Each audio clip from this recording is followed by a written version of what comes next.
¿Por qué hay tanta referencia a la economía de Perú? ¿Por qué se habla de un sol, una moneda, la moneda del nuevo sol peruano? ¿Por qué es tan fuerte y por qué sobrevive a tantos presidentes? Bueno, es por esto que se empezó a configurar en los 80, en los 90, parte del milagro peruano tiene que ver con haber hecho concha los sindicatos en los 90, eso me lo dice mi viejo. Lo que hizo el Salvaje fue un procedimiento sistemático, a conciencia y brutal de esterilizaciones, lo que se llama esterilizaciones forzadas.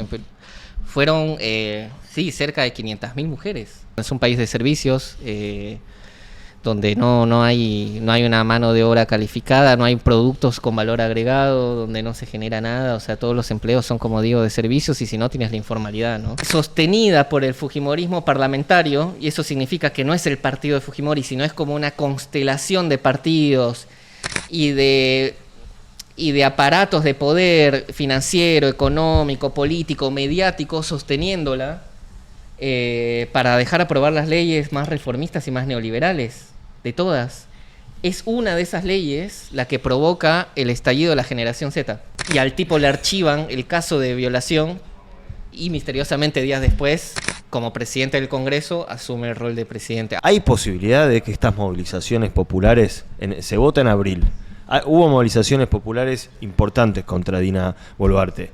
¿Eso se puede expresar políticamente en algo que, por un lado, busque transformar Perú, pero que a su vez tenga una base sólida, que es lo que no tenía, digamos, Pedro Castillo, y por lo cual básicamente lo pudieron tirar? ¿O Perú está condenado a este régimen, ¿no?, de democracia de baja intensidad, donde gobierna el Banco Central y todo el resto son títeres, ¿no?, de eso de manera muy nítida? Sí, es terrible lo que pasa en Perú, pero hay hay un link particular con Argentina, porque hay muchas referencias, sobre todo de este último gobierno, hacia, bueno, lo que pretende ser Argentina, ¿no? Igual yo venía conversando con otro amigo de acá, veníamos hablando de un artículo que sacó José Natanzón hace un año aproximadamente, se llama El Camino del Inca.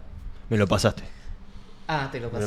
Estaba bueno. Lo volví a charlar hace poco porque, bueno, me volví a preguntar, ¿no? Estaba interesado un poco qué pasaba ahora en Perú o qué de distinto tiene esta vacancia.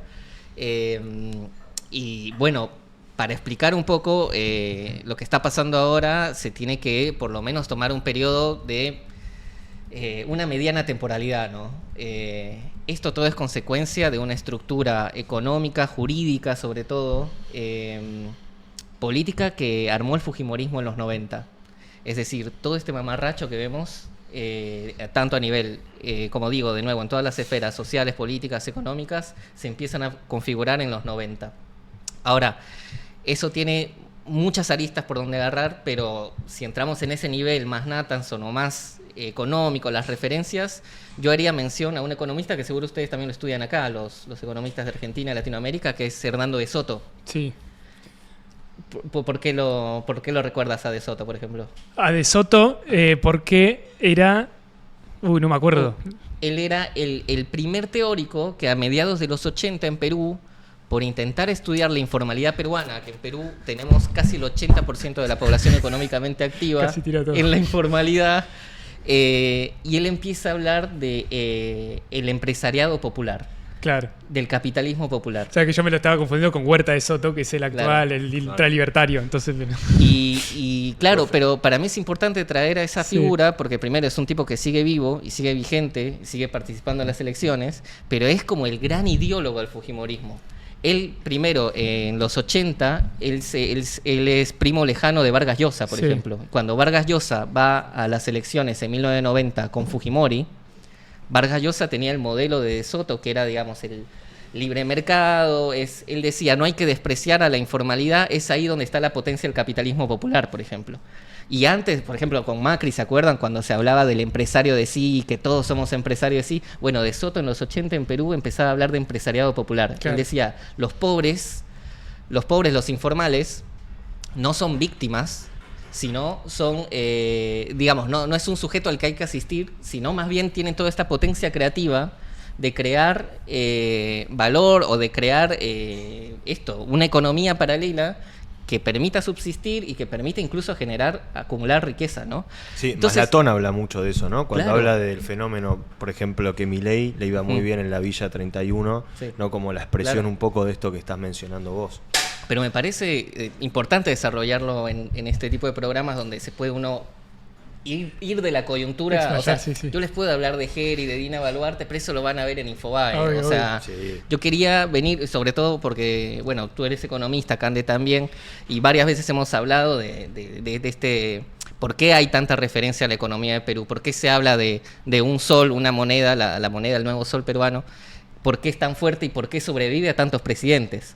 Bueno, es por esto que se empezó a configurar en los 80, en los 90, y que no se consolida con Vargas Llosa, porque él pierde con Fujimori.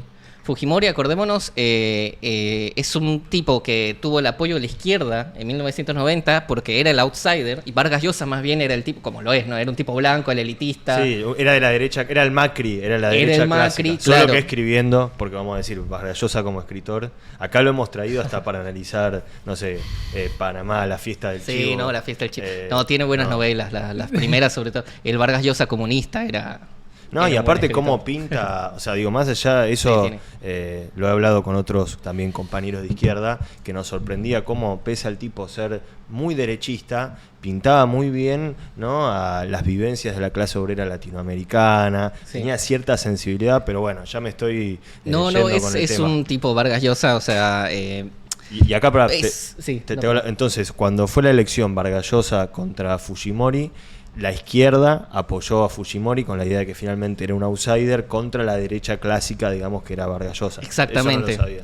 El FREPAP, que era el frente que había armado Vargas Llosa, estaba con Osterling, es decir, desde los apellidos, el fenotipo, también lo vemos en Bolivia, ¿no? Esa oligarquía blanca, yanqui, pro-yanqui, muy Macri, ¿no? En ese sentido. Y Fujimori era como el migrante, el chinito, que es trabajador, su consigna era honradez, producción y trabajo.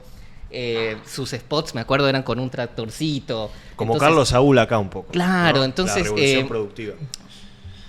Claro, en el balotaje, lo que sería el balotaje en la segunda vuelta, Fujimori barre con Vargas Llosa, pero lo despedaza, 15 puntos, no sé cuánto le sacó.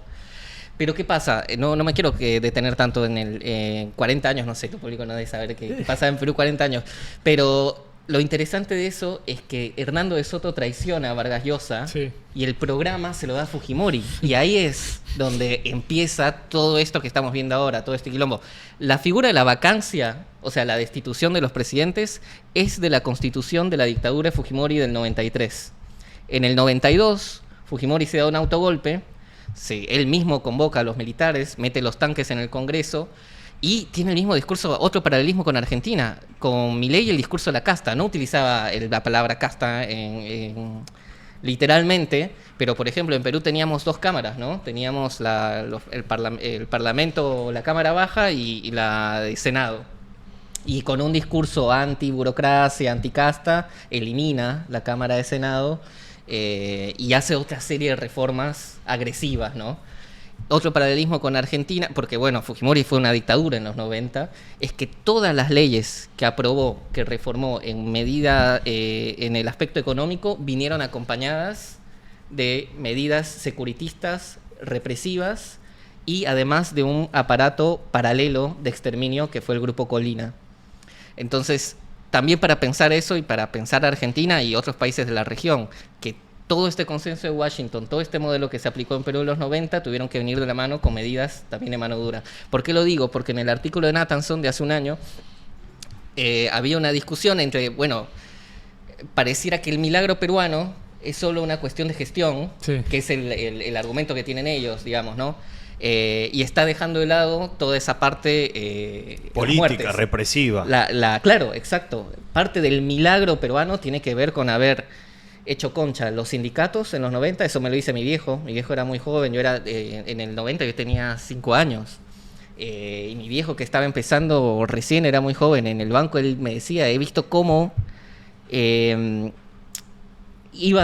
destruyendo por dentro todo el andamiaje sindicalista, que Perú era muy, muy fuerte en eso, o sea, veníamos de una década muy dura, porque en los 80 estaba Alan García, estábamos con Sendero Luminoso. Claro. vuelvo a eso, abro un gran paréntesis con Sendero. Dale. Porque Hernando de Soto, que es este liberal, que es el ideólogo, el liberal, en el 86 publica el libro que se llama El otro sendero, que es el libro famoso que todos leen. Pero ¿por qué el otro sendero? Porque su hipótesis es de que los indígenas, los pobres, los informales en Perú, quieren elegir otro sendero, no el luminoso. Quieren salir adelante, quieren ser empresarios, no hablan de política. Vargas Llosa le prologa ese libro en el 86 diciendo que no, los migrantes, los indígenas como que no tienen lenguaje político, es una revolución silenciosa. Él habla del otro sendero como una revolución silenciosa, a diferencia de Sendero Luminoso, con un lenguaje más clásico, revolucionario, ¿no? Maoísta. Entonces, todo el discurso, toda esa pedagogía subjetiva que ahora vemos en Milei, digamos, de manera más obvia, más grotesca, sobre el individuo como autorrealizador de todos sus deseos, el liberalismo y todo eso, se empieza a orquestar desde ahí, ¿no? En América Latina y en Perú tenemos ese caso muy fuerte, ¿no? Sí, ese con es esto, el libro. y con esto que decís, aparte... Ese es el otro sendero. Y por ahí tiene una bajada, bueno, en esa edición no se ve, pero habla de la revolución informal, ¿no?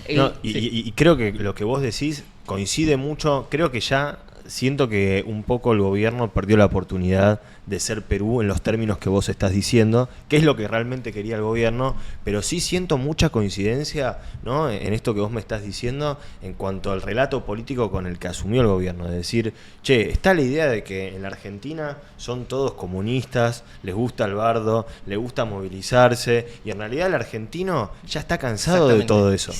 Es de manual, boludo. Y eso creo que un poco el gobierno lo quiso hacer, creo que ahora está muy agotado políticamente, pero bueno, esto que vos me decís, como que me hago... Pero el año pasado hasta se discutía esto sobre la posibilidad o no de un autogolpe de Milei cuando no podía sacar la ley base, por ejemplo, ¿no? Como aprovechando que le fue también en la elección de 2023, bueno, aprovechar ese respaldo popular para avanzar sobre el Congreso. Ahora eso que ya quedó medio desangelado, ¿no? Pero como esa fusión del lado que ellos no dicen públicamente, sobre todo sus economistas, de esta capacidad de hacer un autogolpe para poner todas las reformas estructurales, que era lo que venía a hacer Milei para sentar las bases de un capitalismo distinto en Argentina, con la ley bases y otras reformas que ahora justamente se vuelven a discutir de cara a esta elección, ¿no? Pero muchas veces esto se deja completamente de lado y se da como una visión muy ahistórica, ¿no? Que en general se da mucho en la economía, pero particularmente con lo de Perú es... Bueno, hubo algunas reformas. La principal reforma fue tener una moneda estable a partir de estabilidad alrededor del Banco Central, y de esa forma irradia la estabilidad para toda la economía, que pueda hacer negocios pese a que hayan estas leyes de vacancia, un problema presidencial tan importante, ¿no? Pero de esta cuestión histórica es muy importante rescatarlo. Sí, y otro paralelismo muy gracioso es que Hernando de Soto, economista, desde los 80, 90, viene intentando ganar el Nobel. Ya no lo va a hacer porque ya está muy viejo, no puede escribir nada. Pero esto, ¿no? Con Milei, que siempre intentó, al menos, claro, no sé si de manera seria, pero siempre hubo como un intento Debe ser más serio que Milei. De querer trascender. No, obviamente, por supuesto. O sea, a ver, Hernando de Soto creó escuela. O sea, Milei no creó una mierda. O sea, al contrario, es una vergüenza. Como los economistas liberales se avergüenzan. Sí. Es como... No, Hernando de Soto, a ver, es más perverso, diría. Porque más Sturzenegger, si querés. Es más perverso, es más oscuro, porque a la izquierda en los 80 nos puso en un problema, porque la izquierda lo que veía en los informales y en los migrantes indígenas en la capital eran víctimas. Eran como esta gente que tiene que volver al mercado de trabajo formal, laboral, ¿no? De la vieja concepción de lo que es el trabajo para la izquierda clásica más setentista, y darle derechos. Y lo que veía de Soto, a diferencia de la derecha más racista, elitista, nazi, es como... Acá hay potencial. Acá hay potencia, acá hay empresarios, acá hay gente que quiere salir adelante. Estos son el motor del desarrollo en el Perú. Y hay, no sé si Obre te alcanza para ver la otra portada del libro, pero él en el 86 publica El otro sendero, como decía, discute, ¿no? Toda una discusión. Ya no me acuerdo si en los 2000 él publica El misterio del capital. Y ahí intentó el Nobel en serio, claro, y no pudo más. No la ganó y ya no pudo. El misterio del capital. Ahora, ¿a qué hacía referencia? Solo para que vean lo perverso que puede ser. O sea, cómo maneja los argumentos, ¿no? Él decía, nosotros en los mediados de los 2000 teníamos a Alan García, que en los 80 era el presidente populista, venía de la APRA revolucionaria, y en los 2000 era un facho total. Sí. Bueno, y él tuvo un conflicto muy fuerte, Alan García, que era buenísimo. Bueno, doy el contexto primero, ¿por qué publica eso de Soto? Hay un conflicto en la selva peruana, típico conflicto de una multinacional que quiere romper la tierra y, en fin, la gente dice no, protestas, hay muertos, García, García ya saben, ¿no?, que se suicidó, pero el tipo se fue impune por estas muertes. C'est Petit Suisse. Y ¿qué hace de Soto? Más desde el lado, él tiene un think tank que no me acuerdo el nombre, pero es desde ahí de donde publica informes y todo eso, y este libro sale en ese contexto 2000ero, donde él dice la solución para los problemas de los conflictos ambientales en Perú y en Latinoamérica y en el mundo, y tiene busca casos en África, no sé qué países de África, pero busca casos de éxito en esos lugares donde dice a la gente, a los pueblos originarios, el problema no es como imponerles un proyecto. Por eso digo, él siempre juega con esa ambivalencia, ¿viste? No es como, no hay que la arrasar. Libertad, no hay que arrasar. Él dice, hay que negociar de una forma que los ayude a desarrollarse e incluirlos en la modernidad, digamos, en el futuro, que es negociar individualmente. Es decir, el problema es que ellos conciben la tierra como de manera comunal. Lo que hay que hacer es individualizar y dar títulos de propiedad. Esa es su solución para todo. El capitalismo popular de Soto, es decir, títulos de propiedad. Entonces, hacer a un individuo propietario de su tierra. Cuando en los pueblos originarios o en zonas no urbanas hay otra concepción de lo que es el espacio, lo que es la materia y todo eso. Bueno, y este tipo lo que hacía era como una especie de imposición subjetiva eurocéntrica de lo que es la propiedad. Entonces, su solución era darle títulos de propiedad. Decir, tú puedes negociar unilateralmente y vas rompiendo por dentro toda una comodidad. Digamos. Bastante pillo, digamos. Sí, o sea, un poco... Digo, Milei no llega a eso. No. Milei es un... No. Salvando las distancias, más acordado. Pero un Venegas poco... Lynch, sí, ¿te acordás que dijo, vos lo viste a Venegas Lynch, Berti creo que fue, que dijo que hay que dar títulos de propiedad en el mar? Y de esa forma se va a poder cuidar a las ballenas, al ambiente submarino. Lo dijo en una entrevista con Julio Leiva hace poco, que es como uno teórico. Sí, me hace acordar un poco, ¿no? En Estados Unidos, cuando a los pueblos originarios le dan el control de los casinos, ¿no? Como que ahí también rompen un poco esa subjetividad más comunal que decís. Me interesa mucho hablar de Fujimori. Porque uno, o sea, como que casi que acá lo damos por hecho y uno dice, bueno, la dictadura de Fujimori es distinto, porque acá tuvimos el menemismo, que claramente no fue una dictadura, sí fue nefasto, fue un desastre, pero ¿por qué hablamos de la dictadura de Fujimori? ¿Cuáles son esos componentes políticos por los cuales uno no habla simplemente de un gobierno neoliberal, sino de una dictadura neoliberal? Está bueno, porque habría que ser como, de nuevo, para intentar ser más pedagógico, es como... ¿Con qué se puede traducir la experiencia peruana? No sería tanto como la argentina o la chilena, que fueron militares los que hicieron golpe y los que llevaron adelante el proceso, sino sería más a la colombiana, diría el caso peruano. Claro. Más a lo Uribe, ¿no? En el sentido de que Fujimori era un civil, no era un militar. De hecho, Fujimori venía de la academia, Fujimori venía de ser decano de la Universidad Agraria de La Molina, una universidad pública. Es un tipo que se hizo de abajo, digamos, ¿no? En una familia de migrantes japoneses. De hecho, hubo siempre toda una duda y hay periodistas peruanos que investigaron sobre si Fujimori nació en Japón o en Perú. Después hay todo un caso rarísimo que no se deben acordar ustedes, pero Fujimori, ahora digo más sobre los 90. Estamos con tiempo. Pero para spoilear los 2000, cuando Fujimori se va, él renuncia desde Japón y después postula al Parlamento japonés, como dándole la razón. Eso pasó en Perú. Sí, pasó. Me acuerdo. No, mira, eso pasó en Perú, pasó en mi país. Mi presidente postuló al Congreso de Japón, dándole la razón a las investigaciones que se hacían. O sea, fue candidato a diputado nacional japonés. Sí, boludo. Buenísimo. Obre, es más, búscalo ya, el spot. Terrible. Busca spot Fujimori Japón, debe salir así, porque es nada. Eso fue en los 2000, no fue en los 70, boludo, fue en los O sea, el 2000, tipo yo me acuerdo. había sido presidente, Sí. dejó de ser presidente, se fue a Japón y dijo, che, quiero ser diputado nacional japonés. Sí, ahora vas a ver. Ahora Qué vas a ver. locura, Ahora boludo. vas a ver. Qué locura. ¿Y No, hablaba japonés, algo? sí, era el rey japonés. Mirá.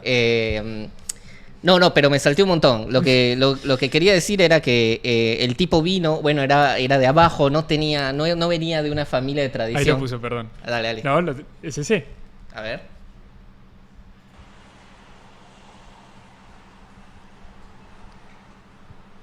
Alberto Fujimori です。ペルー大統領としての経験を生かし Toda la experiencia adquirida cuando fui presidente del Perú. Sabía que iba a decir eso. Lo iba a decir y no lo dije. La puta madre. No decía, boludo. アジア外交です。 Quiero disolver un problema 北朝鮮 diplomático. の拉致問題を Ah, la crisis La crisis con el必 Corea. ず解決します。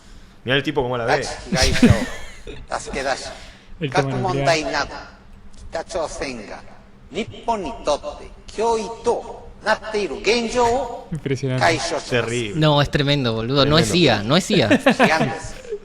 私はペルーのテロ対策で O sea, la IA ve esto ahora y dice, no, No puede ser es demasiado esto.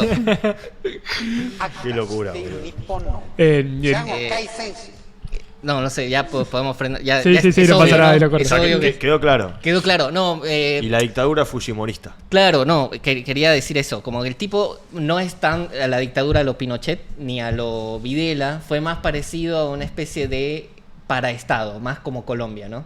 Entonces era un civil que llegó, un aspiracional, no, pero no aspiracional, quiero decir, como un trepador, digamos, un tipo que venía muy de abajo y que siempre todo el tiempo quiso estar en Escalar. los círculos Ascender. de poder, ascender, pero ascender de la peor forma, digamos, ¿no? Entonces, él agarra todo el aparato liberal de Vargas Llosa, o sea, ganó con un discurso, una propuesta de trabajadores, de apoyar, digamos, combatir la informalidad, o mejor dicho, como la precariedad laboral, nada, es como se apropió de todo el programa de Vargas Llosa y se da en el 92 un golpe de Estado, por eso se le dice dictadura.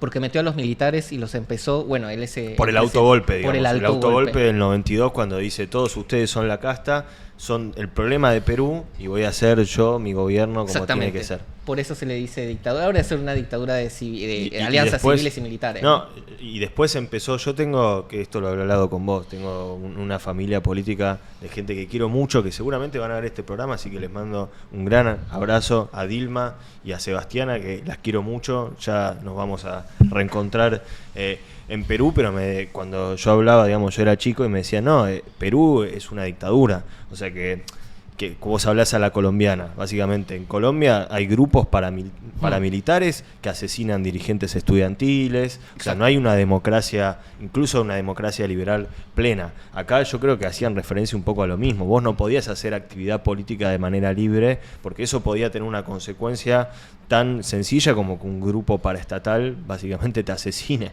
Claro. Es así, ¿no? No, sí, totalmente. Era así, digamos, en los 90 con Fujimori. Bueno, la parte, digamos, después de este autogolpe, él primero impone una constitución, que es la constitución vigente, que es la del 93. Es más o menos, en ese sentido, comparte mucha genealogía con Chile. De hecho, él en los 90 se quiere hacer la mano dura y todo eso y se hace llamar a él Chinochet. Claro. Otra acotación, ese golpe del 92 tiene gran apoyo popular. O sea, la gente compró, o sea, no compró, digamos, estaba harta Contra de la la casta. casta. Exacto. Pero está bueno decirlo también para entender cómo se legitiman ciertos Claro. discursos. O sea, el tipo aprovechó una bronca. Por eso digo, el paralelismo con la Argentina, con Milei es... O no solo con Milei, con la Argentina, pero es alucinante. Es como que el tipo atacó la casta y la gente como, sí, dijo, estos hijos de puta. Sí. Aparte, son todos senadores chetos. ¿Cómo? Claro, está bien que cierre que cierre la Cámara de Senadores y, bueno, un poco de orden y menos burocracia. Sí, estatal. nosotros hablábamos de Milei como que él quiso ser Fujimori, Claro. que hasta ahora parece que no le dio, Mm. pero que su modelo estratégico iba un poco por ahí, ¿no? Bueno, para volver al artículo de Nathanson, una de las cosas es esta, que es como, si bien hay paralelismos Perú-Argentina, o las pretensiones de la Argentina de Milei, ¿no?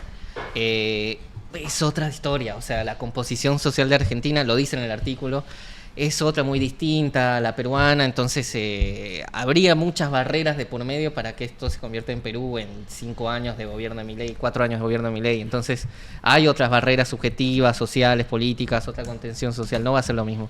Pero bueno, se le dice dictadura a Perú por eso, básicamente, por el autogolpe, por la constitución hecha en producto de ese autogolpe, y por otra cosa que le atribuyen, digamos, la etiqueta de dictadura al periodo de Fujimori en los 90 es porque compró medios. Pero muy obvio, era obvio. O sea, ¿cuándo se empieza a caer el régimen de Fujimori? Cuando tenía su caputo, ¿no? Era Vladimiro Montesinos. Era un tipo que no... Era un tipo muy oscuro, que no tenía un cargo claro, pero era como su Rasputín, digamos. Claro. Entonces, él... con un fetiche rarísimo. Claro, era su Santiago Caputo, digamos. Claro. Empieza a grabar con VHS de la época. O sea, tenía un cuarto lleno de videocassettes con cómo sobornaba a la gente. Sobornaba. Esperá, es alucinante. O sea, pero es un documental, boludo. Pero no lo vas a creer.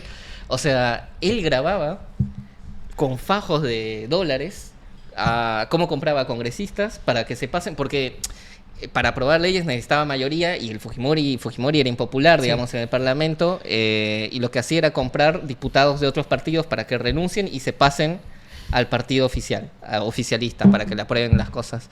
Entonces, Montesinos se grababa como corrompiendo a los congresistas, a los directores de televisión, de medios de comunicación, artistas, lo que serían ahora, o sea, si hubiera influencers en esa época, bueno, se hubiera comprado, o sea... Y se dice también por eso, porque no hubo no fue transparente, digamos. También le atribuyen la calificación de dictadura por eso. Ahora, pero... Sí, igual tiene bastantes aspectos, ¿no? Si vos decís, bueno, hicieron un autogolpe militar, tenían grupos paramilitares compraban absolutamente todo. Bueno, no sé, digo... Suena a que... Democracia, superdemocracia no es. No, por supuesto. Pero lo peligroso de eso es cuando ya, bueno, pasa todo este acontecimiento, el tipo se fuga. ¿Por qué? Porque salen estos Vladivideos, le dicen Vladivideos a que... Los Vladivideos son buenísimos. Vladimiro Montesinos exponiendo a toda la gente. El tipo se va en un viaje oficial, se va a Japón por una conferencia de no sé qué chota, y aprovechando que está allá, renuncia por fax. Renuncia por fax a la presidencia, no lo puedo creer, no lo creo. Y esa es una de las primeras vacancias. O sea, en Perú los últimos años es noticia por las vacancias presidenciales, pero habría que recordar esa primera. Bueno, creo que era la segunda, de hecho. O sea, ¿cómo es la cosa? El tipo está afuera y renuncia por fax. Sí, boludo. Es como si hoy lo hiciera, lo haría por Twitter o algo así. ¿Y por qué renuncia? Bueno, porque en Perú se había podrido todo con los Vladivideos. Era muy obvio. Esto sale muy a fines de los 90. O sea, que le encuentran los VH, o sea, se le filtra, nadie sabe cómo. Se le filtra, nadie sabe cómo. O sea, el tipo lo tenía por ahí para carpetear a los otros. Exacto. Y lo terminaron carpeteando a él. Exactamente. De repente se colgó con un video ahí, viste, un día. Era a fines de los 90 en un canal de cable, o no, ya no me acuerdo si era 99 o 2000 ya, en un canal de cable, no en un canal de señal abierta que estaban todos comprados, tenía que ser un canal de cable que no estaba comprado por Fujimori.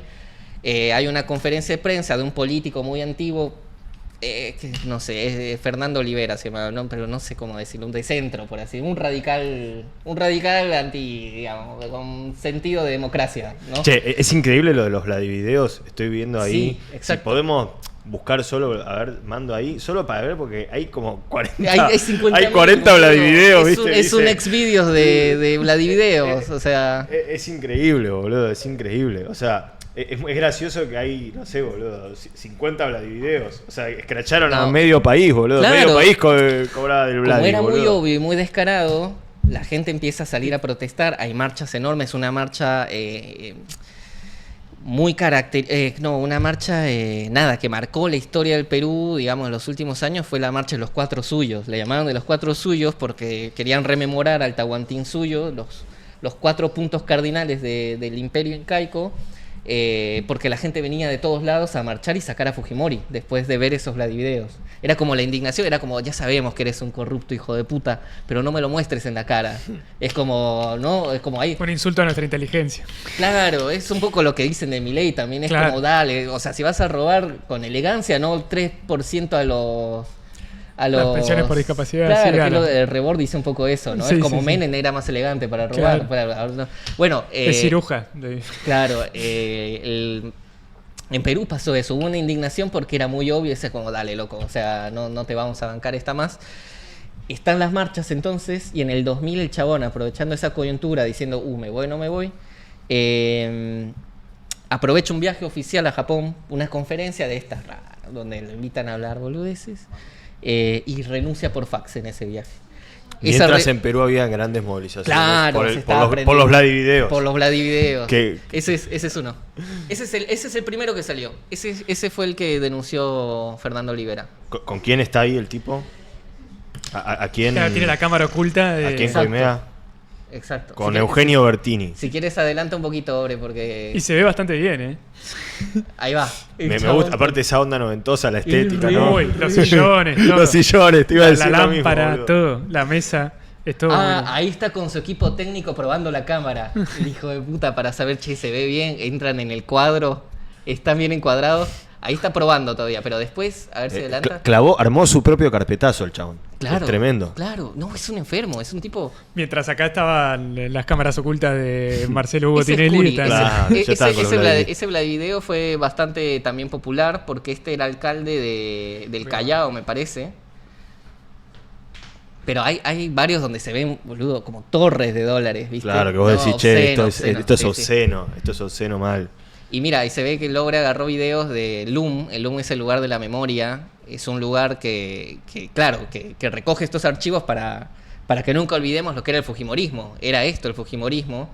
Y el LUM ahora está siendo atacado por lo que queda del fujimorismo y la ultraderecha. Ahora, no sé si me estoy salteando, pero No, para vos- hablar de la actualidad de Perú, Fujimori o el fujimorismo quedó como una especie de arco que cubre desde la derecha tradicional hasta la extrema derecha actual. O sea, lo que se llama ahora extrema derecha, nazi, fascista y todo esto. Sí, desde la derecha tradicional hasta la ultraderecha. Cubre todo ese arco el fujimorismo. Entonces tiene gente un poco liberal, bueno, de derecha, conservadora, no abiertamente nazi, pero que te votaría a Fujimori para evitar cualquier tipo de candidato que... No, y a la hija Keiko Claro. le va bien electoralmente, digo, no logró ganar hasta ahora las elecciones, pero juega ahí. Claro, no es que la rechaza No, todo el no país. le va no, mal no. y aparte como que se ve también que al haber una disolución de los partidos políticos tan grandes en Perú, es como que siempre el piso más grande es el del fujimorismo, ¿no? Claro. Como que el piso, no te digo que la rompe, ahora como que lo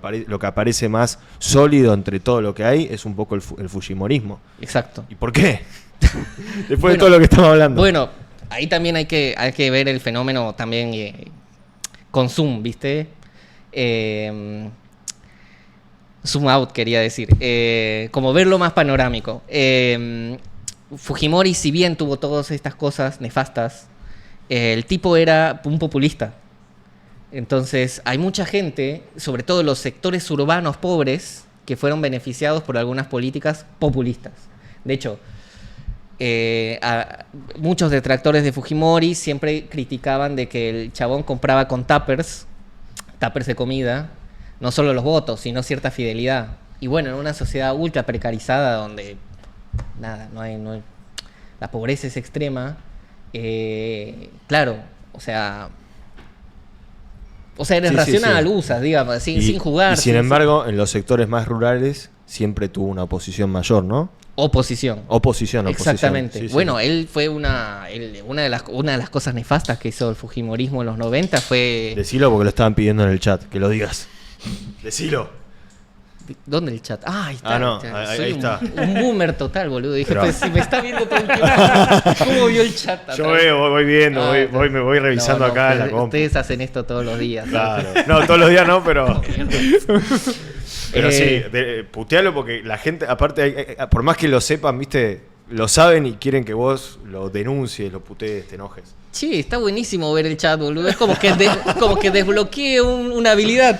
Aparte es el ágora. Está buenísimo. Pasa que a veces aparece y a veces no. Ok, claro. Depende de la escena. Y aparte de esto es como una asamblea, ¿viste? Nuestro público es como que opina. A veces nos pasa que gente que aparte nos requiere, nos rebanca y dice, che, lo que está diciendo Fer ahora es una pelotudez absoluta. Y te argumentan, y yo, viste, lo leo en vivo después y digo, che, por ahí tienen razón, la puta madre. Sí, digo, está mal. Es un problema tener un público tan formado políticamente, ¿viste? No, está bien, estoy viendo que... Pasa que se ve chiquito igual. Mirá, igual dice, invitado es una masa, Claro. Qué buen programa hoy, increíble que Fujimori siga en la política, nada, No, todos apoyos, Víctor, así que... Lo que pasó en mediados, creo que fue en el 95, pero, a ver, se disfrazó de una política pública de salud. Y dicen también, y esto habría que chequear más fino, que algunas ONG feministas estuvieron inicialmente apoyando la iniciativa, que era como el del control de... No era el control de la natalidad propiamente como se decía, pero era como, bueno, vamos a hacer como una especie de intervención para, como una ESI trucha, digamos, para que la gente sepa, bueno, cuándo cuidarse, cuándo no. Al final lo que hizo el Salvaje fue un procedimiento sistemático, a conciencia y brutal de esterilizaciones, lo que se llama esterilizaciones forzadas.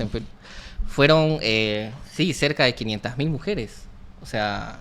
¿Por qué? Contá, explicá acá, porque No, por ahí hay no. otra gente que no sabe. Bueno, obviamente las motivaciones eran racistas, ¿no? Era un país que quería... Bueno, Fujimori también, como Dina y como varios presidentes, era un títere, ¿no? O sea, el tipo era... Primero era seguir el modelo del consenso de Washington, pero después los que operaban eran los grandes grupos de poder que no eran Fujimoris, no eran migrantes japoneses que hicieron de abajo. Era una clase elitista blanca peruana, racista, que aprovechó un títere como Fujimori para hacer este tipo de, yo diría, genocidios. Hay un montón de gente que también lo caracteriza así. Es como empezó a esterilizar a campesinas contra su voluntad. Y de hecho hay un hijo de puta, un diputado en una de las elecciones que hace Keiko Fujimori, porque a Keiko, ¿por qué pierde? Decías, ¿no? O sea, si bien la gente la banca... Si tiene un piso alto, pero un tiene techo un piso, bajo. exacto. Pero ¿por qué? Una de las cosas que les recuerdan, todas las campañas siempre le van a recordar esto a Keiko Fujimori por lo que hizo el padre, las esterilizaciones forzadas. Y en una elección su candidato a vicepresidente dijo esta salvajada, que también está en YouTube, y para ella es mucha tarea para Obre. El Obre te va a matar, boludo. Sí, no, boludo. No, es que no está el Obre. Dijo, bueno, Mirá dónde está. esto fue en el 2011, creo que dijo esto Rafael Rey del Opus Dei, su candidato a vicepresidente. Le dicen, no, pero Fujimori esterilizó campesinas, y él dice, sí, pero las esterilizaron no contra su voluntad, sino sin su voluntad. Porque no sabía. O sea, su excusa era esa, pero Terrible. digo, para que vean el nivel Sí, de sí, salvajada sí, del sí. fujimorismo, Sí, ¿no? qué horrible, ¿no?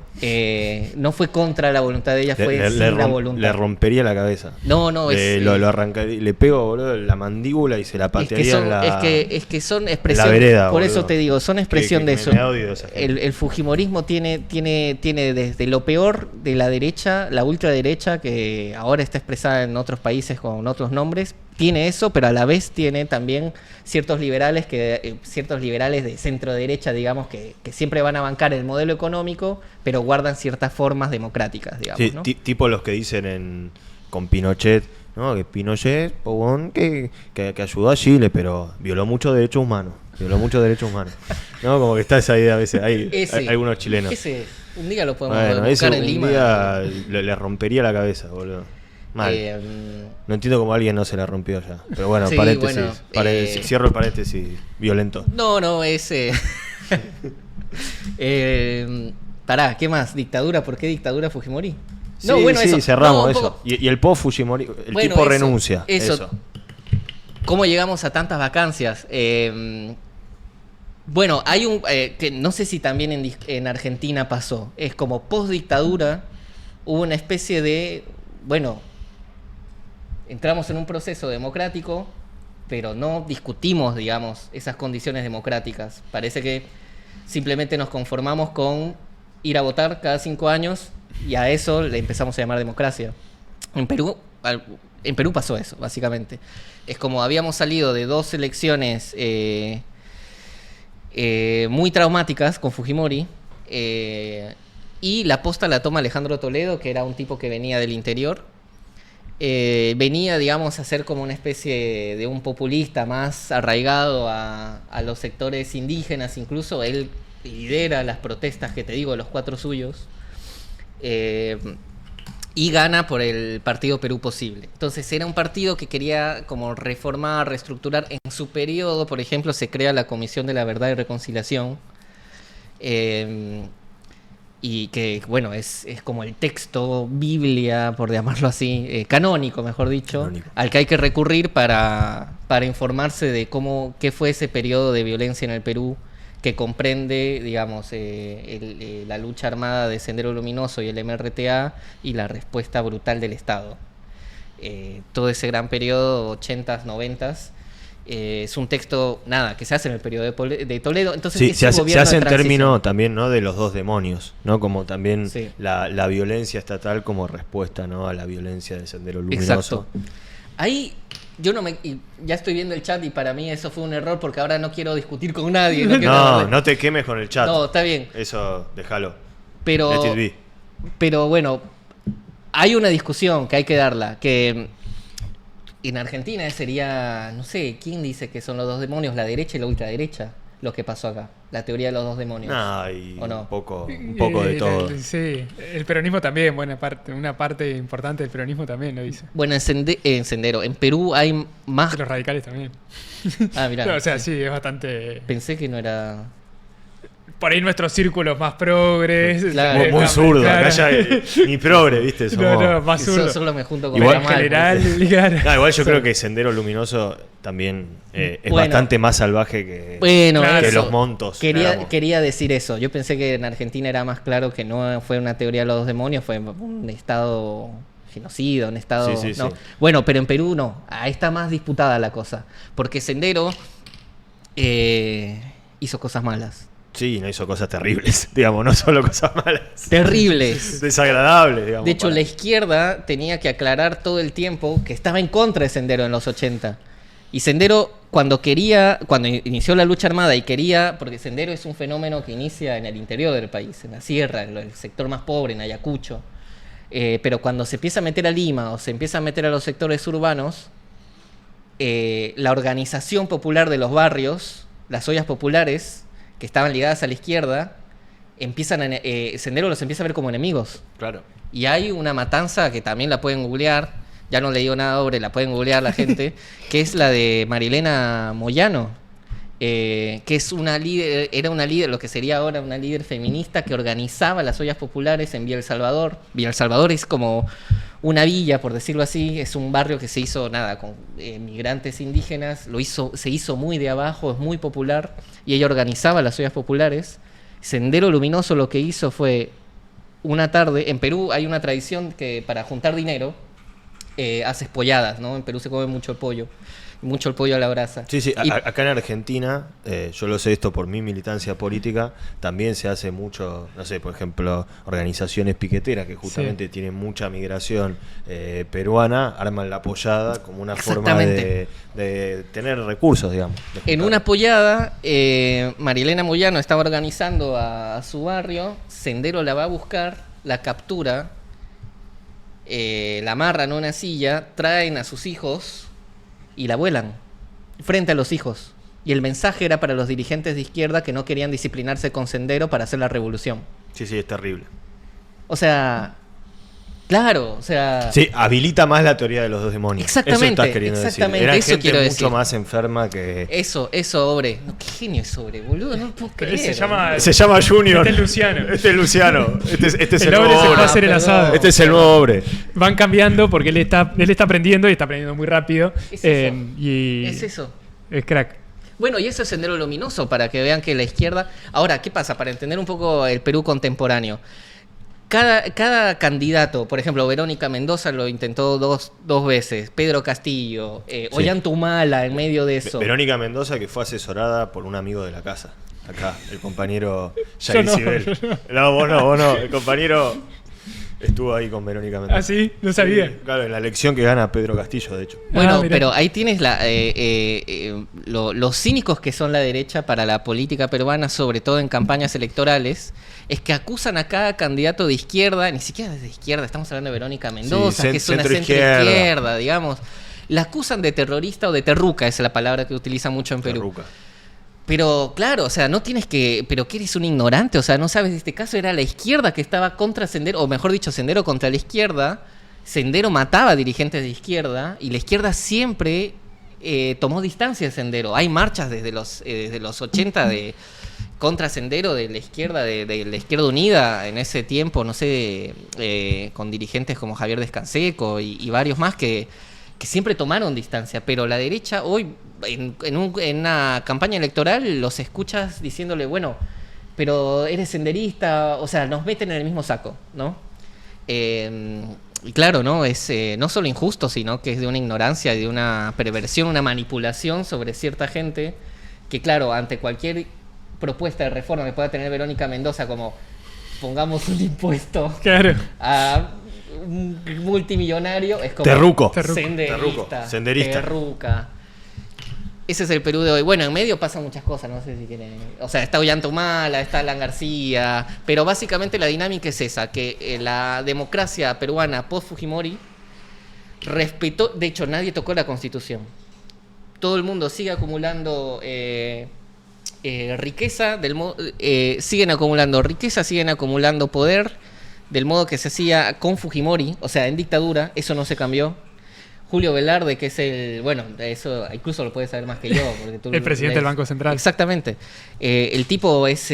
Hace 20 años, ¿no? Claro, 19, o sea, con el discurso, bueno, de mantener la estabilidad macroeconómica y todo esto, bueno, todo eso dejó el Fujimori, no importa qué presidente haya pasado. Ahora, para decir lo último, al menos acá, en esta parte, ¿por qué de repente, desde hace unos años, hay una frecuencia, digamos, más corta de vacancias o destituciones? Y eso tiene que ver un poco desde la presidencia de Pedro Pablo Kuczynski en el 2017, y tiene que ver con una actitud del fujimorismo de no respetar resultados, que es lo que ya vimos con Trump, vimos con otras ultraderechas. En el 2017 Kuczynski gana, pero gana por muy poco, pero el Parlamento lo tenía dominado Keiko Fujimori. ¿Y por qué cuento esto muy en concreto? Porque después va a sentar la dinámica de todo lo que vino hasta ahora.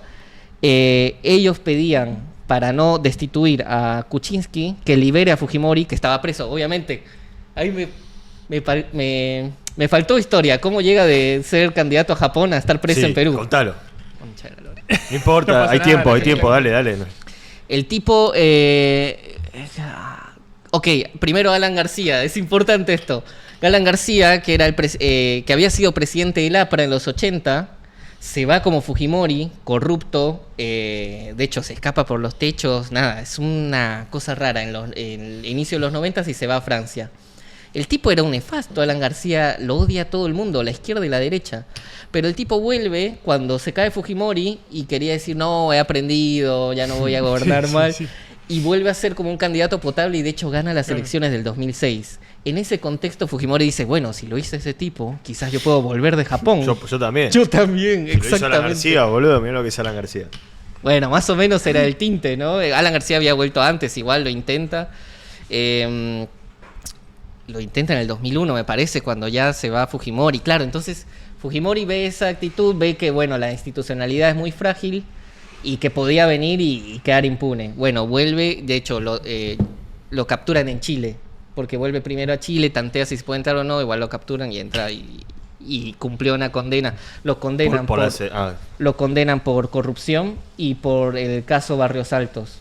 El caso de Barrios Altos es un caso tremendo del grupo paramilitar Colina, que él coordinaba con Montesinos, el de los Vladivideos, que entran de nuevo a una fiesta popular en Barrios Altos, un barrio, no sé, bien picante también en Lima, porque tenía este grupo Colina, este grupo de aniquilamiento, información de que habían en la fiesta senderistas.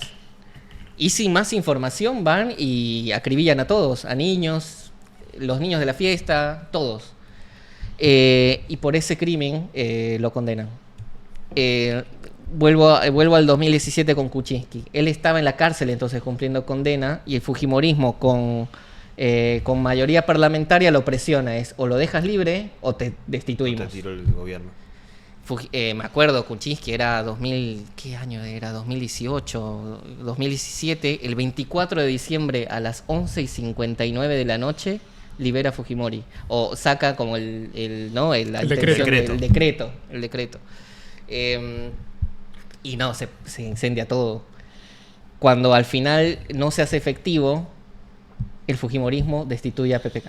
O sea, PPK va atrás porque dice, che, esto va a ser para peor, y ahí el fujimorismo le dice, entonces te tiro abajo el gobierno. Yo creo que es importante contar eso porque a partir de ese acontecimiento en Perú se entra en una dinámica de utilizar un recurso que creó Fujimori en la Constitución del 93 de una manera arbitraria, que es, si no me caes bien y si la correlación de fuerzas me da en el Parlamento. Ahora Perú, después del golpe de Fujimori en el 92, tiene una sola cámara, ¿no? Sí. Pero ahora quieren volver a las dos cámaras. Ese es otro tema. Pero la lógica es esta. Soy grupo de poder, soy de derecha, armo lobby. Si la correlación de fuerzas me da, el presidente pasa a ser un títere del Parlamento. De hecho, en Perú se usa el concepto de la palabra de un régimen semiparlamentarista. Es el Parlamento chantajeando al Ejecutivo. Ahora, hay un tira y afloje en eso. En medio desde el 2017 hasta la vacancia de ahora, has tenido presidentes con más dándole a favor la correlación de fuerzas, como en el caso de Martín Vizcarra, y antes de que el Congreso los vaque o los destituya, él los primerea y cierra el Congreso. Muy raro, boludo. No, totalmente. Y hubo un momento en pandemia, es que ya no me acuerdo si fue en pandemia, fue saliendo de pandemia, que Vizcarra, que tenía popularidad, por eso digo, si te da la correlación de fuerzas, uno cierra el otro. Claro. Es como... el que llega primero. Exacto. Y Vizcarra en un momento, yo lo hablaba con gente acá, yo estaba acá, lo conversaba con no sé, a ti no te conocía aún, pero lo conversaba con amigos. Decía, boludo, ¿no se dan cuenta que Perú está gobernando por decreto? El presidente ha cerrado el Congreso hace un año. Y hubo un año de Vizcarra, un año entero donde no había parlamento. Claro. Gobernaba el presidente por decreto. Tremendo. Y tenía popularidad. Tremendo. Tenía popularidad. Entonces, no, lo que le contaba a Gonz es esto. Es como, a partir del caso de PPK, de Kuczynski y... ese fujimorismo que lo destituyó a venganza o en chantaje, lo que está pasando es que se está utilizando como una herramienta de control parlamentario sobre el Ejecutivo. Es como, si me da la correlación de fuerzas, no hace lo que quiero, afuera. Claro, porque aparte, un poco con lo que hablábamos antes, al tener ese piso del fujimorismo, ¿no? Puede también ser como un bloqueo dentro del Congreso. Claro. O sea, no tiene el techo para gobernar, para ser presidente, pero sí tiene el piso para no dejarte gobernar a vos, ¿no? Y tirarte abajo en caso de que hagas cosas que no le gustan. Pero ya entrando más en la actualidad, ¿qué pasó con Castillo? Castillo gana por 30.000 votos. Estamos hablando de un padrón electoral de millones. Gana por menos de, no sé, ¿cuánto tiene el estadio de Huracán, boludo? Sacó 14 puntos, sacó una cosa así, poco, digamos, Castillo. En la primera vuelta. En la primera vuelta. Claro, ahí también tienes otro fenómeno que pasa en todo el mundo. No tenía TikTok, no tenía Twitter, creo que tenía un solo Facebook nomás. No, igual mi familia...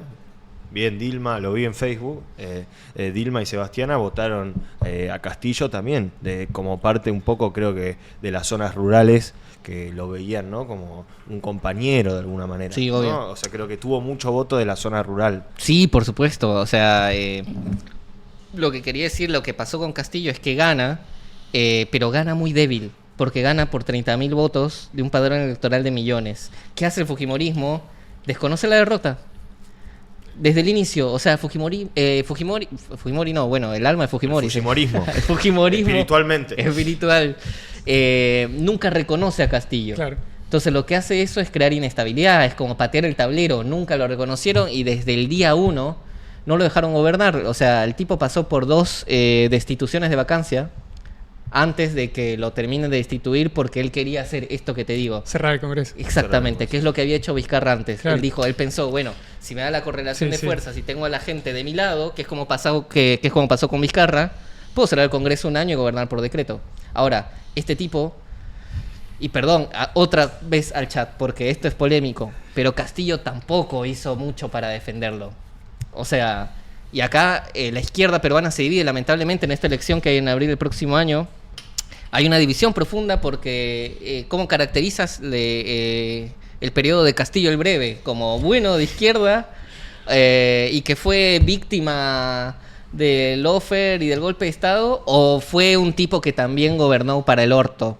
Y que hizo, y que yo creo que es un poco la lectura también. El tipo utilizaba estados de emergencia, estados de sitio, como lo hacía Dilma, como lo hacía Dina. El tipo tiene muertos en protestas sociales. O sea, es un tipo que nunca se apoyó en la izquierda y en la sociedad. Es un tipo que en la fragilidad hizo lo que pudo, pero no fue ni muy popular de izquierda, no hizo políticas de izquierda. Era un tipo que, por supuesto, simbólicamente pesaba, porque tenía esto, mucha gente del interior del país se identificaba con él, y sobre todo con algunos de sus diputados y de sus ministros, porque, por ejemplo, tenían estos gestos, ¿no? Que eran a la vez importantes, pero a la vez cosméticos, que era, te entraba al Parlamento y te hablaba en quechua. Entonces, para una reivindicación histórica, está bien, y los parlamentarios fujimoristas, limeños, es como, se quejaban porque dicen, no tenemos traductor, tienes que hablar en castellano. Y dice, jódanse, porque esta es una lengua oficial del Perú.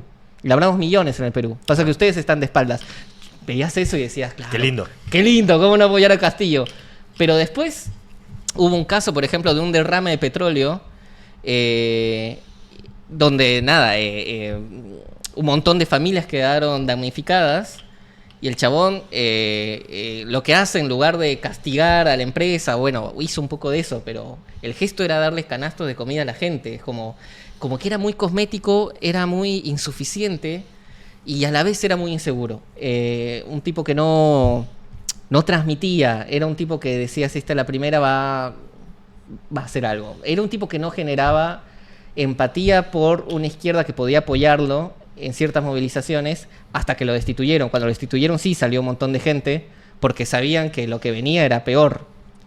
Y Dina Boluarte, que era su vicepresidenta, así es como llegamos más o menos al presente. Ella entra en la fórmula con Pedro Castillo, y esos primeros 3-4 días hay como un paréntesis de decir, bueno, alguna parte de la izquierda, entre ellas Verónica Mendoza, por ejemplo, pero otra gente de izquierda más pensaba, bueno, vamos a ver qué pasa, va a llamar a elecciones, o sea, vamos a hacer un reset. Castillo no era popular, o sea, estaba gobernando para la mierda, está bien, es mejor que en todo caso que la destitución vaya con condiciones de izquierda, es decir, que nosotros pongamos las condiciones de la destitución, que lo haga la derecha, porque el tipo ya no tenía legitimidad. Pero lo que pasó es que Dina, y nadie calculaba eso desde el inicio, es que gobernó como con la derecha, o sea, nadie pensaba al inicio, o sea, ahora sí cae de Maduro porque es una forra. Estuvieron un poco naif, déjame decirlo, que después de, también escuchando tu relato, después de todo lo que había pasado, no se dieron cuenta que fueron 3-4 días en que iba a ser una destitución contra la gente, o sea, que no iba a ser una destitución positiva. Eran 3-4 días en que hubo una especie de beneficio de la duda, que sí, quizás fue naif, sí. De beneficio de la duda diciendo, bueno, esta tipa tiene que enderezar. No. Lo que hizo fue reprimir de la manera más salvaje que pudo haber hecho cualquier presidente desde el regreso de la democracia post-Fujimori. O sea, en una protesta que hay en el interior del país, mata a más de 40 personas en Puno. Y ella saca la frase muy nazi de decir Puno no es el Perú. Mirá. O sea, era totalmente lo contrario. Uno no espera... A ver, yo sé, puede ser un poco naif, pero no puedes pasar de ser la vicepresidenta de una fórmula de izquierda siendo del interior al día siguiente ser tan nazi. Nadie lo esperaba. O sea, nadie esperaba que sea tan hija de puta. Sí, por ahí. En un lapso de semanas, de días. Bueno, es también lo que pasa. A partir de eso se volvió la enemiga de todos. Ahí quedó claro. Sí, está claro. Sí, también quizás la individualizaron mucho y no. Claro. Le faltó comprender el régimen político peruano. ¿Y ahora qué está pasando? No, ahora, bueno, la tipa... Todo deriva ahora. Hemos llegado, vinimos de Fujimori, es más, desde antes, desde Sendero Luminoso en los 80 hasta acá. Ahora, llegamos acá. Ahora lo que pasó es eso, la tipa, una forra sostenida por el fujimorismo parlamentario, y eso significa que no es el partido de Fujimori, sino es como una constelación de partidos y de y de aparatos de poder financiero, económico, político, mediático, sosteniéndola para dejar aprobar las leyes más reformistas y más neoliberales de todas. Es una de esas leyes la que provoca el estallido de la generación Z. Que de eso íbamos a hablar, de hecho, hoy, boludo. Dale a eso. La mierda. Está muy bien, está muy bien. Este programa es para eso, vos lo dijiste. No es un programa de coyuntura. está bien. No es un programa de agenda. Vos mandale. Ella en este periodo pasa todas las leyes más libre, o sea, era el sueño de Milei, digamos, tener un parlamento que te blinde. Es Claro. todo lo contrario a Argentina. Bueno, no sé si lo contrario, porque le pasaron muchas leyes también acá. Pero allá la derecha, o sea, el fujimorismo, que 2 años antes había sido rival en lo electoral, la protegía de los pedidos de vacancia de los diputados de izquierda que decían, chiste, es una inmoral. O sea, los mismos argumentos que usaron para destituir ustedes, fujimoristas, a otros presidentes, esta los pasó hace rato. O sea, esta no debería ser presidente. El fujimorismo, ya digo, la constelación de partidos de derecha, la blindó 7 veces para no ser destituida. Ahora, vuelvo al presente. ¿Qué pasó? Una de esas grandes reformas neoliberales, hiperneoliberales, ya no sé cómo llamarla, neoliberal queda corto, boludo. Fue la reforma de las AFP, le decimos en Perú, AFJP. Sí, sería, como ¿no? sería la FJP, son los sistemas de Exacto. jubilación, ¿no? Privados. Pero bueno, contale. Explico cómo, para que vean la indignación, boludo. Sí. O sea, en Perú, lo dijimos, hay un alto porcentaje de informalidad. Las AFP, las AFP, lo que recaudan es de la esfera formal, digamos. El recibo de sueldo te descuentan una parte. Exactamente. Y yo recuerdo cuando yo trabajé periodista en Perú y cuando tuve mi primer trabajo, o sea, van así, son como brokers que te sacan un rato de tu rutina de trabajo, se sientan y te dicen, no, que tienes que... Son como empresas, corporaciones, 3 o 4 dominan el Perú. Como una empresa de seguros. Exacto, una La empresa de seguro. FJP eran iguales. Sí, Te sí, sentaban, sí. yo no lo sé, pero lo he escuchado de gente que sí lo vivió y como que eso, estaban así las agentes de las AFJP y te explicaban que bueno, ahora somos de Siembra era como una muy famosa y te explicaban los beneficios que ibas a tener cuando seas jubilado, ibas a ir a la Florida, a Miami, era medio así, y te hacían eso, te hacían ese lobby, ¿no? A mí me decían, si estás con nosotros, invertimos tu dinero y vas a ganar no sé qué chota. Y yo decía, no puede ser. Pero por ley te obligaban a adherirte a una. Claro. Brutal.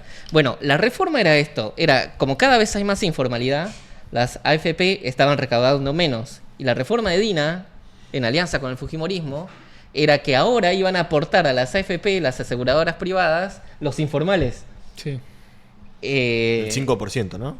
No, entonces eran, claro, los pibes que son los que saben que no van a tener un laburo formal nunca, fueron los que salieron a protestar por esa reforma. Ya lo habían hecho, y esto también la gente que sabe un poco más de Perú, en el 2014 ya habían salido los jóvenes a protestar por una ley que le llaman Ley Pulpín, de nuevo, como masa googleen Ley Pulpín, que era una ley que también precarizaba aún más la condición, por ejemplo, de los practicantes. El primer trabajo, el primer empleo, que siempre te hacen concha porque te hacen trabajar gratis, te hacen trabajar sin remuneración. Como las pasantías. Que sí. Claro, pero las hacían más precarizadas. Claro. Es como el periodo de prueba, por ejemplo, de 3 meses lo extendían a 1 año, cosas así, y salieron a marchar en el 2014.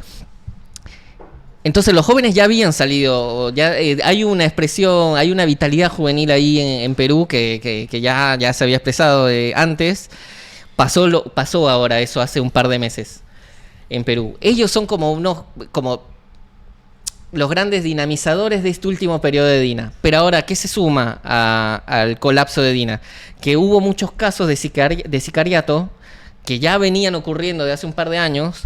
Y con toda la xenofobia encima, ¿no? Porque muchos están diciendo de que, bueno, son los venezolanos. Eso es un fenómeno muy peruano, muy particular en Perú, porque Perú es un país de personas que migran, que se van del país por la precariedad, por la crisis y todo eso, pero no es un país del receptor. Entonces, con el caso de Venezuela, fue un caso muy particular que no lo supo manejar nadie, desde el 2017 que estaba Kuczynski también. Y muchos se lo atribuían a eso, que dejaron de entrar, que bla, ese es el discurso más xenófobo, ¿no? Pero bueno, no importa, más allá de quién lo haya hecho, es verdad que habían casos de extorsiones. Entonces hubo muchas marchas por gente que decía, bueno, porque de repente aprendías la tele en la mañana, quieres salir a trabajar y veías casos de choferes de transporte público, que en realidad no es público, es todo privado a partir de Fujimori, asesinados porque no pagaban cupos.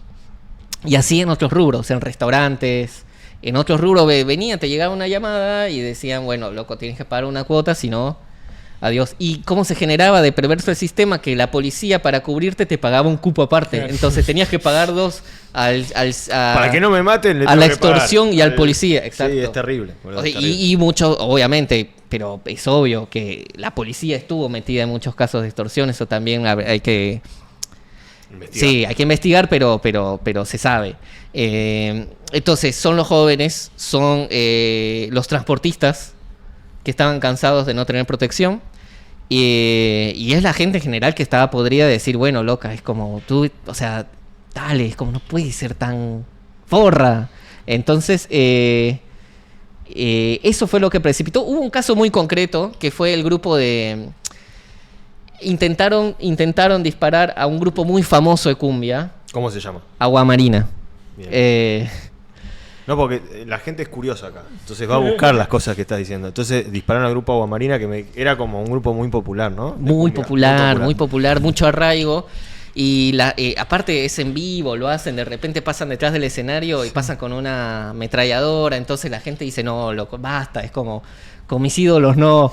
Es como... Y salieron, quemaron todo y... A los transportistas sí, pero no, es como, Agua Marina no. Agua Marina no. Y bueno, eso precipitó el colapso. Ahora, ¿quién está? Uno peor.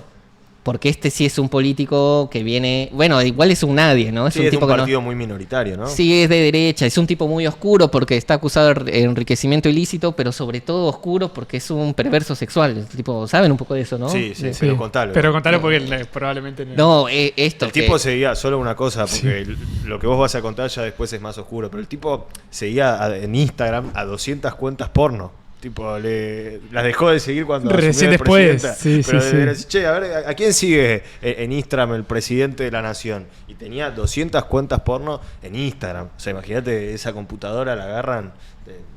Está complicado el tipo. Sí, él se apellida Gerí y le dicen Pajerí. Claro. No, es muy perverso. O sea, pero más allá de eso que es, claro, asqueroso, anecdótico, lo grave es que está acusado de violación. Claro. Él está acusado y le archivaron el caso semanas o días antes de asumir del golpe, perdón, de la vacancia Dina. Es decir, una teoría, ¿no? Es que esto estaba programado, que querían tirarse ya a Dina. Que sí, o sea... es factible, es como tiene asidero, porque Dina siempre fue un títere y hay elecciones en abril. Ya te quieres empezar a desprender de ella para hacer campaña.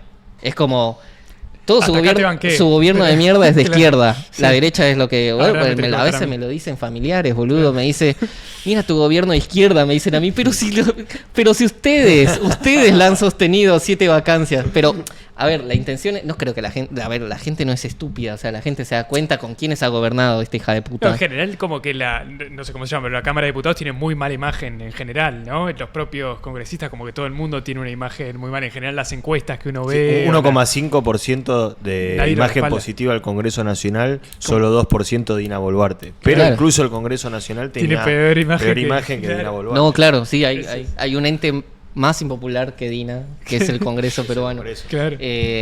Bueno, pero la intención es esa, es querer desprenderse de ella.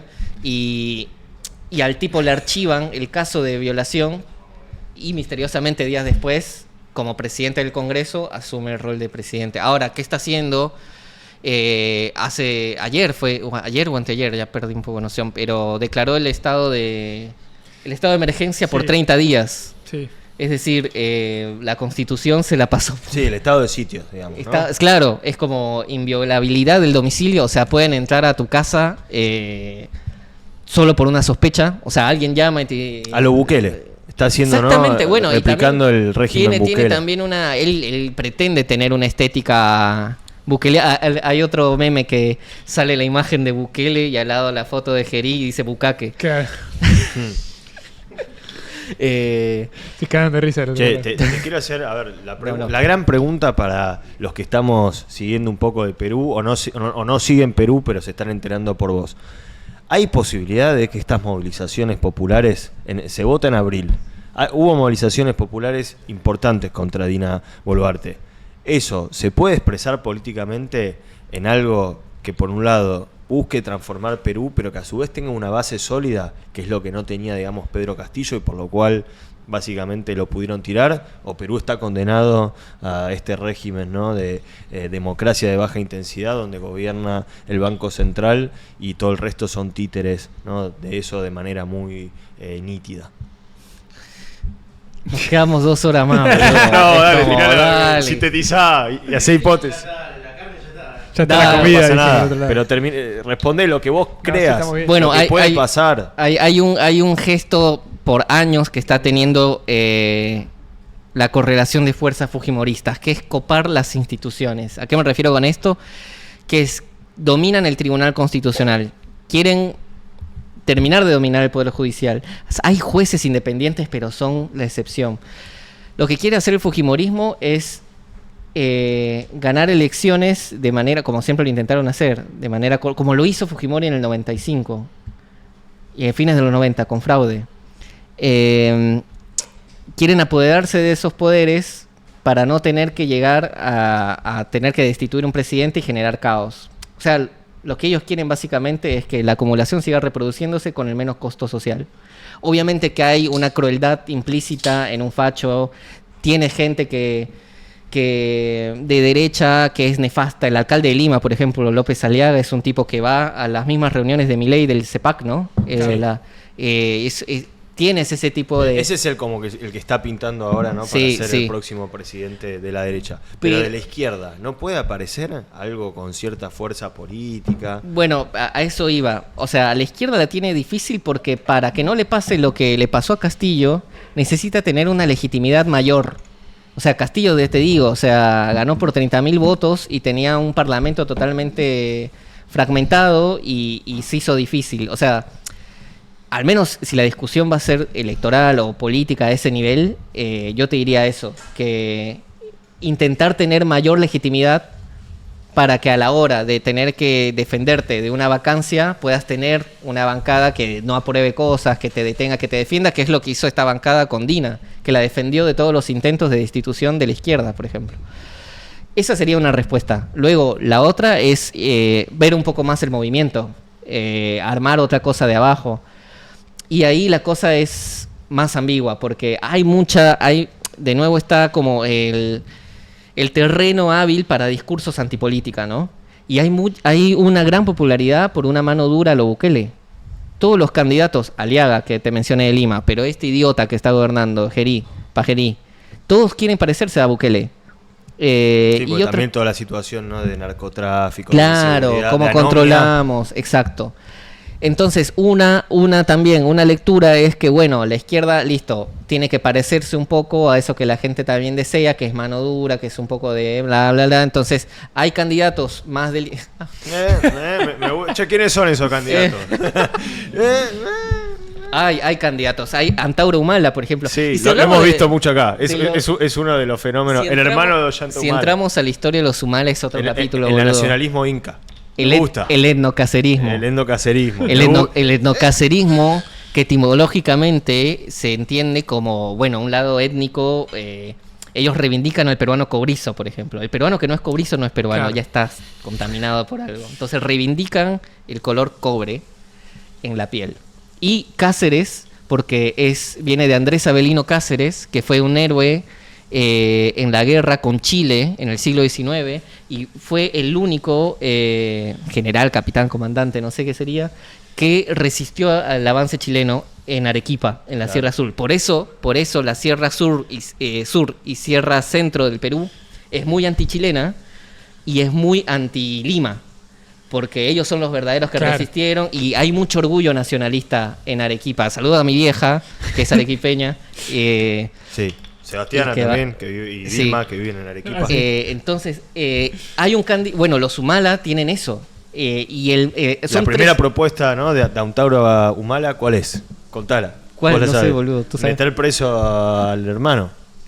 Claro, por Le dice tibio. eso a Ollanta Humala. Por tibio. Dice, Ollanta Humala tiene que ir preso. Pero es tu hermano. Sí, es mi hermano. Tiene que ir preso. Claro. Es muy loco. En el primer programa de Un Mundo Feliz, que aparte fue un programa que vimos un montón de cosas, tipo como que no sabíamos muy bien Fue cuál un era el teaser, formato. un piloto. Claro, fue el piloto. Como que hablábamos un poco de estos nacionalismos falopa que aparecen en todo el mundo y que están por el tipo de situación económica y política, y uno de las cosas que hablábamos era justamente del etno-cacerismo, que bueno, es bastante flashero. Aparte, los símbolos, ¿no? Es como una mezcla, boludo. es como, ¿no? Es un águila, es bastante flashero. No, boludo, y aparte te cuento una. El etnocacerismo sale con toda en el 2006 y en la misma elección presidencial del 2006 compiten dos Humala, porque Antauro estaba en la cárcel ahí.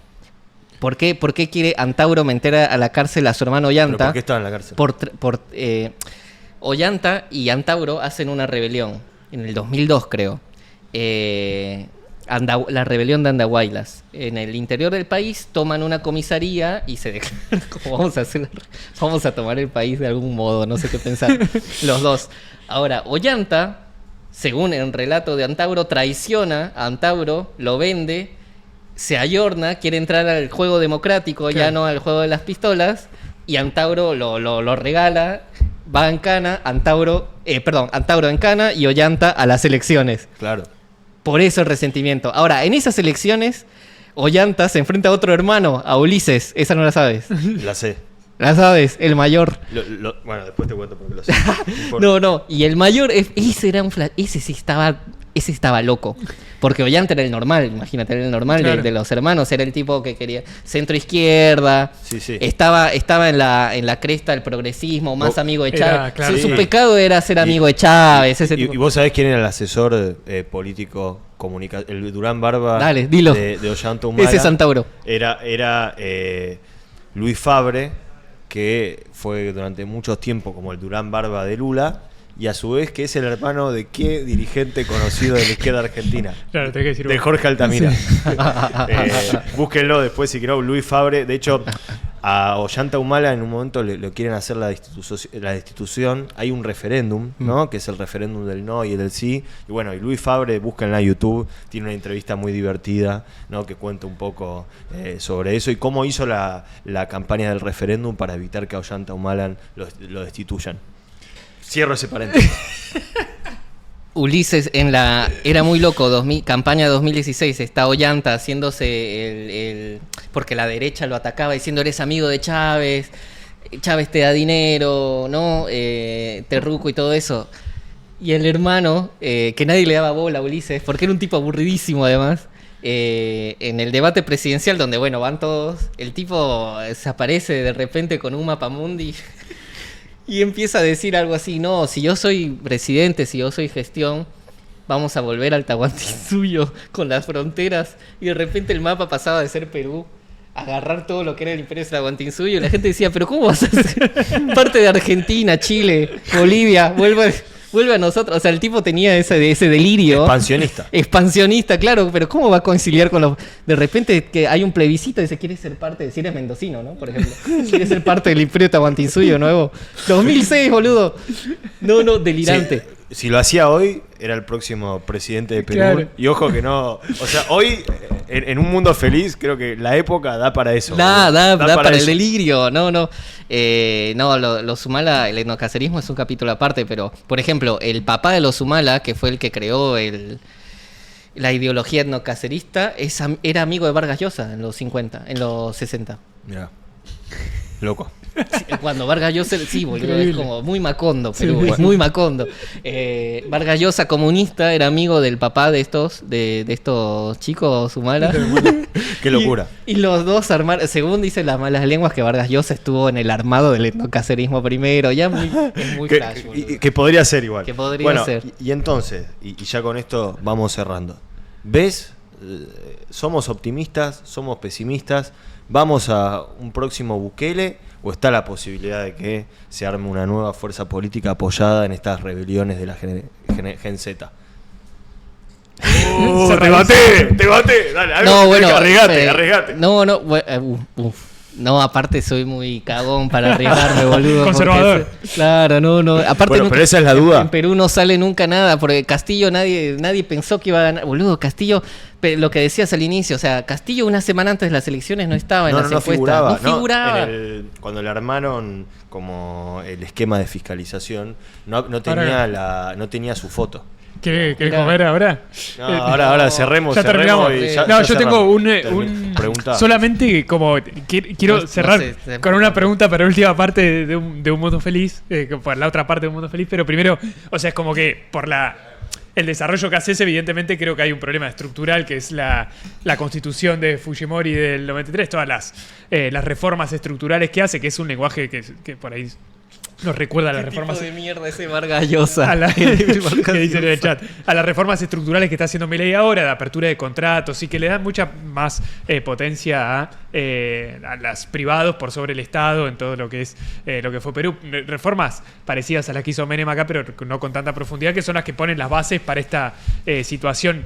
A lo que ves que no es solo la situación que se vive en Perú de esta cuestión en donde la estructura económica es más o menos estable, en donde la moneda vale más o menos siempre lo mismo y no hay inflación, tiene que ver con un cambio estructural que realiza Fujimori, pero que no se puede entender sin la otra parte, ¿no? Toda la represión que vos mencionabas anteriormente, y que las situaciones actuales, o más o menos, en donde está el régimen de la vacancia, en donde se destituyen presidentes y la inestabilidad política es la regla, es como una cuestión estructural que no tiene que ver solamente con una figura jurídica, ¿no? De la vacancia, sino que hay detrás que todo ese régimen que cambió en los 90 lleva a una situación de desigualdad estructural muy grande, ¿no? Que se ve aflora ahora con la generación Z, pero con protestas que son bastante recurrentes, ¿no? Que en este caso también me da la sensación por ahí que cuando se habla por ahí de estas últimas movilizaciones de la generación Z que lo excede a Perú, se trata de como encasillar en un grupo etario determinado para no hablar sobre los problemas estructurales, ¿no? En este caso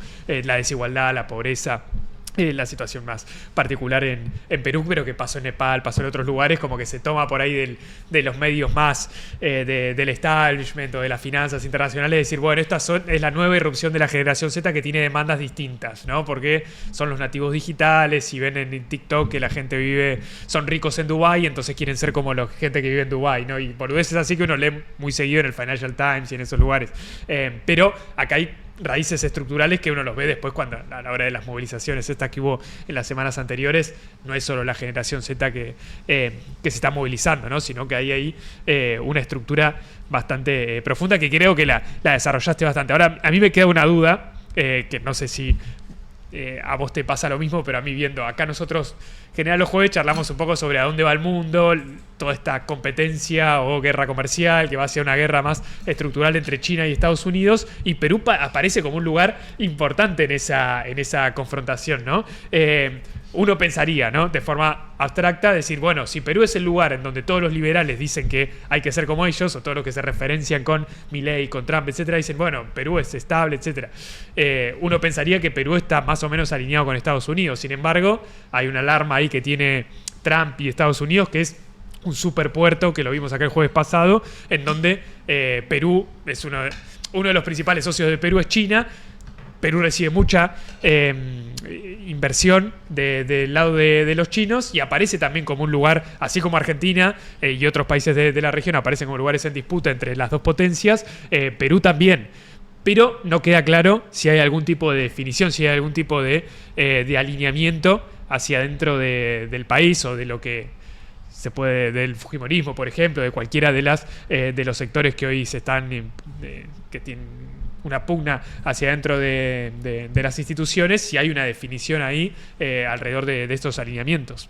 No sé cómo lo ves vos de cara a esta guerra comercial. De hecho, Dina cuando estuvo ahora último, antes de, ¿no? Un par de semanas antes de que la destituyan, estuvo en Estados Unidos, ya no me acuerdo para qué encuentro, pero un poco se disculpó con Trump, medio que lo gastó un poco como diciéndole, bueno, yo sé que no cayó muy bien, que el puerto chino y todo eso, pero claro, Perú juega eso, o sea, Perú está regaladísimo en ese sentido. Hay varios mapas, o sea, no es muy difícil acceder de cómo todo el territorio está concedido. Claro.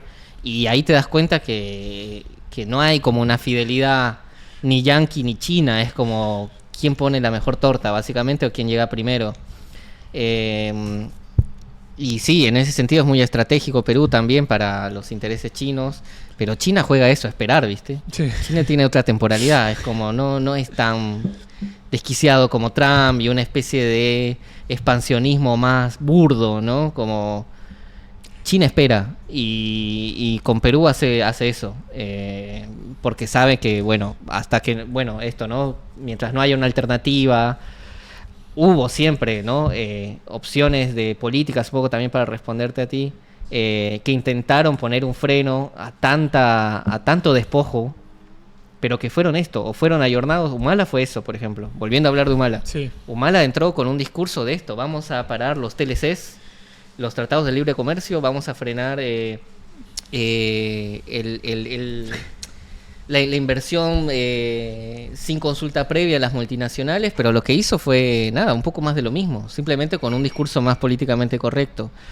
Después lo que vinieron fueron eso, una especie de intercalarse entre gobiernos de derecha y de centro izquierda, pero eso nunca se tocó, digamos, ¿no? Es como que había un consenso en que siempre, a nivel macroeconómico, a nivel de los tratados de libre comercio, es como que había un norte, ¿no? Era apostar por el mercado, por el globalismo, por abrirse al mundo.